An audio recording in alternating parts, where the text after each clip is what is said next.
మెదక్ జిల్లా శివంపేట మండలం అల్లీపూర్ గ్రామానికి చెందిన సాధు ధనశ్రీ రాష్ట్ర స్థాయి కబడ్డీ పోటీలకు ఎంపికయ్యారు. రత్నాపూర్ గ్రామంలోని ప్రభుత్వ పాఠశాలలో చదువుకునే ధనశ్రీ సంగారెడ్డిలో నిర్వహించిన కబడ్డీ పోటీలలో పాల్గొని సత్తా చాటారు. రాష్ట్ర స్థాయి పోటీలకు ఎంపికయ్యారు. నేటి నుంచి 24 వరకు హన్మకొండలో నిర్వహించనున్న రాష్ట్ర స్థాయి కబడ్డీ పోటీలకు ఆమె ఎంపికయ్యారు. ఈ సందర్భంగా ప్రభుత్వ పాఠశాల ఉపాధ్యాయులు ధనశ్రీని అభినందించారు. క్రీడలకు ఎంపికైనందుకు నాకు చాలా సంతోషంగా ఉంది. మంచి ప్రదర్శన చేసి నాయకులకు, గురువులకు, తల్లిదండ్రులకు మంచి పేరు తేవాలని కోరుకుంటున్నాను.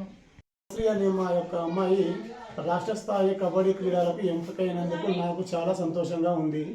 మరియు అదేవిధంగా 21 నుంచి 24 హన్మకొండలో జరిగేటువంటి కబడ్డీ పోటీలలో మంచి ఉన్నతమైన ఆశయం పొందాలని, అందులో ప్రతిభ పొందాలని ఆశిస్తూ ఆ యొక్క పేరెంట్స్ అన్నటువంటి అదేవిధంగా వారి యొక్క పీటీ సార్కి కానీ, మన యొక్క ప్రతినిధులకు కానీ, మన యొక్క డిస్టిక్లో మంచి పేరు ప్రాఖ్యాత పొందాలని ఆ యొక్క అయ్యప్ప స్వామిని ప్రార్థిస్తూ వేడుకుంటున్నాను.